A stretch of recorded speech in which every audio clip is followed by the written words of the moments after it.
Heart beat scan ఒక్క second లోనే world class 640 slide CT scan ఇప్పుడు మీ విస్టా ఇమేజింగ్ బంజారా హిల్స్ లో. అయితే ఇక్కడ ఒక చిన్న ప్రశ్న సార్.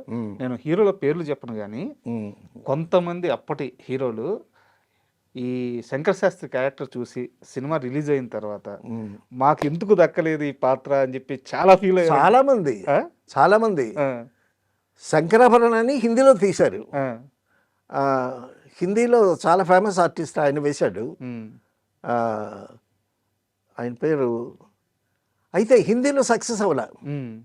సక్సెస్ అవ్వకుండా అసలు జేవి సోమయాజుల్నే హిందీలో వేసేస్తే బాగుండేది, ఆయన కరెక్ట్గా ఫిట్ అయినవాడు అని అక్కడ కామెంట్. సో శంకరాభరణానికి బాలసుబ్రహ్మణ్యం పాటలు కానీ, కేవి మహాదేవన్ మ్యూజిక్ కానీ, ఆ శంకర శాస్త్రి కానీ, తర్వాత శంకర శాస్త్రి ఫ్రెండ్గా అల్లు రామరాజు క్యారెక్టర్ కానీ అన్నీ అలా కుదిరేయండి. అది కూడా మామూలు ఎందుకురా నీ సంగీతం, నీ కూతురికి పెళ్లి చేయలేని సంగీతం నీకు కూడుబెట్టుద్దురా అని. శంకర శాస్త్రి అంటే భయం అయినా సరే ఫ్రెండ్ అనేటటువంటి చదువుతో అల్లు రామలింగయ్య క్యారెక్టర్ ఎంత అద్భుతంగా మలిచాడండి ఆయన. శంకరాభరణంలో అల్లు రామలింగయ్య గారి క్యారెక్టర్, సాగర్ సమూహంలో వచ్చి శరత్ కుమార్ గారి క్యారెక్టర్. అవును, అంటే ఇద్దరు హీరోలు వాళ్ళ ఫ్రెండ్గా ఉంటూ మళ్ళీ వాళ్ళకి ఎదురు చెప్పలేరు, వాళ్ళు చెడిపోతుంటే అలా చూస్తూ ఊరుకోలేరు, వాళ్ళు ఇబ్బంది పడుతుంటే తట్టుకోలేరు. అవును, ఆ రెండు క్యారెక్టర్లు భలే ఇష్టం సార్ విశ్వనాథ్ గారి సినిమాలో. తర్వాత అండి తెర మీద ఆర్టిస్ట్ ఉండడండి, మరచెంబేమో మెట్ల మీద నుంచి దొర్లుతూ ఉంటుంది. అప్పుడు ఆడియన్స్ థియేటర్లో ఆడియన్స్ నవ్వులు చూడాలండి, కడుపులు చెక్కలేటట్టు అవుతాం. తర్వాత ఆ రాజ్యలక్ష్మి, తర్వాత చంద్రమోహన్ లవ్ ట్రాక్ కూడా ఎంత చక్కగా ఉంటుంది అది. అయితే మనం ఈ మొత్తం డిస్కషన్లో ఎలాగో మనం సోమయాజులు గారి గురించి మాట్లాడుకుంటున్నా శంకరాభరణమే ఎక్కువ ప్రస్తావన వస్తుందని అది అర్థమైంది డెఫినెట్గా. బట్ ఈ మొత్తం ప్రాసెస్లో మనం వేటూరి గారిని గురించి చెప్పుకోకుండా అసలు ఇది పూర్తవదేమో. అదే దానికి ముందు ఒక చిన్న విషయం. శంకరాభరణం సినిమా చూసి గుమ్మడి గారు భలే కుళ్ళుకున్నాడంట. అవునా? అటువంటి క్యారెక్టర్ పడితే ఆయన భక్తపోతన, మహామంత్రి తిమ్మరసు అద్భుతమైన క్యారెక్టర్స్ చేశాడు కదా గుమ్మడి గారు. ఏమి క్యారెక్టర్ పడిందయ్యా.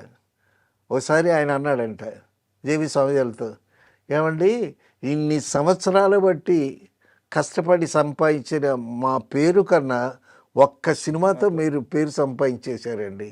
నిజమే. నీరాజనాలు పట్టారు. చెన్నారెడ్డి గారు ఈయన్ని పనిష్మెంట్ ఇవ్వకుండా అందరం ఎక్కి కూర్చోబెట్టాడు. తర్వాత ఎన్టీ రామారావు గారు కూడా ఈయన్ని ఏదో పదవి కూడా ఇచ్చాడు ఆయన. సో అలాగా ఒక మిరాకిల్ శంకరాభరణం, శంకర శాస్త్రి, జేవి స్వామియాజులు అంటే ఇట్స్ ఏ మిరాకిల్. హిందీలో గిరీష్ కర్నాడ్ చేశాడు ఆ క్యారెక్టర్. ఓకే, చాలా అద్భుతమైనటువంటి ఆర్టిస్టు. అయినా హిందీలో ఎక్కల. అసలు ఆయన్ని తెలుగులో వేసిన ఆయన్నే పెట్టుంటే ఇంకా బాగుండేది అని అన్నారు బాంబేలో. అలాగా తర్వాత వేటూరి సుందరరామూర్తి గారు అసలు ఏమన్నాడండి, శివుణ్ణి అన్నాడు విని తరించరా పాట అని, అవధరించరా విని తరించరా అన్నాడు. పరవశాన శిరసోగంగా నేను తడవంగా అని శంకర ఎక్కడ చూసినా బాలసుబ్రహ్మణ్యం ఏదన్నా కచేరీకి వస్తే ఆ శంకర పాట పాడమంటారు. ఆ పాట లాస్ట్లో పాడి కూర్చుంటాడు బాలసుబ్రహ్మణ్యం గారు. తర్వాత బాలసుబ్రహ్మణ్యం గారు ఎంత అటెన్షన్ పే చేశాడు ఆ రికార్డింగ్ సమయంలో. సో అందరి కృషి ఒక్కొక్క సినిమాకండి. శంకరాభరణం అంటే మిరాకిల్స్ ఎప్పుడో ఒకసారి జరుగుతూ ఉంటాయి. అంతే సార్, అంతే. ఇప్పుడు యాక్చువల్గా ఏంటంటే Sankarabharanam class cinema cult classic ఇలా చెప్తూ ఉంటారు సార్. మీరు చెప్పిన ఆ పాటలోనే లాస్ట్లో ఇలా ఒక రష్యన్ షాట్ పెడతారు. అవును, ఆయన సజెషన్లో బ్యాక్గ్రౌండ్లో ఆ మెరుపుడు ఆ గంట అట్లా వస్తుంటే అసలు అంతకంటే మాస్ షాట్ ఏముంది సార్. అవునవును. ఇప్పుడు మాస్ అంటే ఏంది, ఉద్వేగాన్ని తీవ్ర స్థాయికి తీసుకెళ్ళాలి. అక్కడ శివుడిలో ఏదో శివుడు దర్శనం అయినట్టే ఉంటుంది ఆ పాట. డెఫినెట్గా.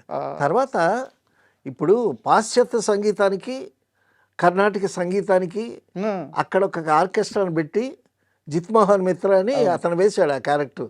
ఆ ఆర్కెస్ట్రాకి, ఆ పాశ్చాత్య సంగీతానికి, ఈ దేశీయ సంగీతానికి ఆ రెండింటి మధ్య వ్యత్యాసం, అందులో గొప్పతనం, ఇందులో గొప్పతనం.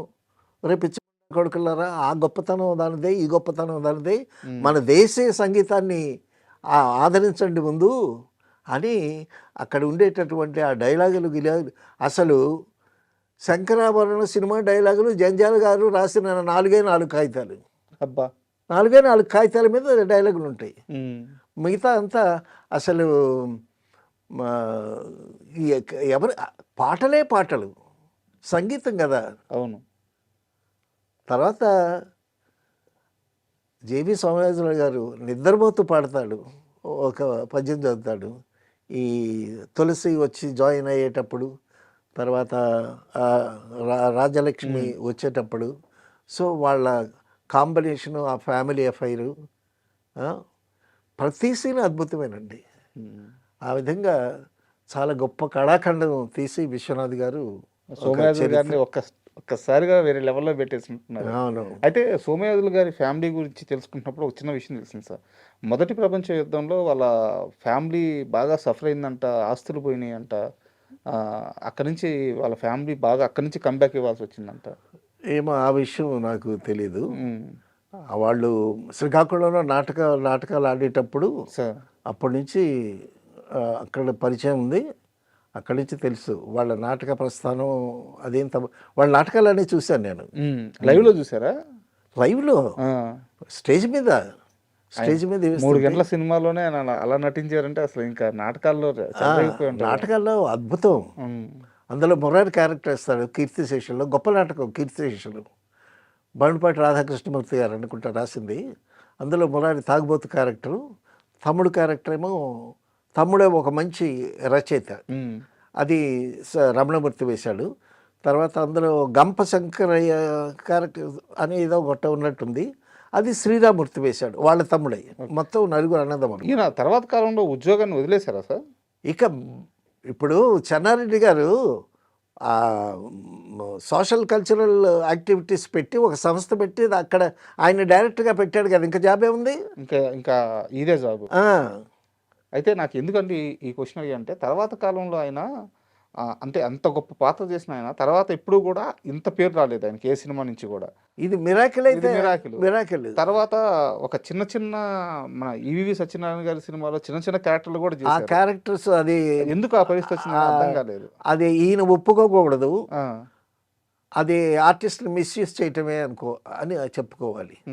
తర్వాత శంకరాభరణం తర్వాత సప్తపదిలో మంచి క్యారెక్టర్. అయితే ఏంటంటే జేవి సోమయాజు గారిని పెట్టుకుంటే మన సినిమాకి ప్లస్ అవుద్దని, తర్వాత ఆయన ఎంత అడిగితే అంత ఇచ్చేవాళ్ళు. సో ఇప్పుడు ఒక గొప్ప పని చేయటం ఎలా జరుగుతుందో ఒక చిన్న పనులు అట్టగా జరుగుతూ ఉంటాయి. That is life.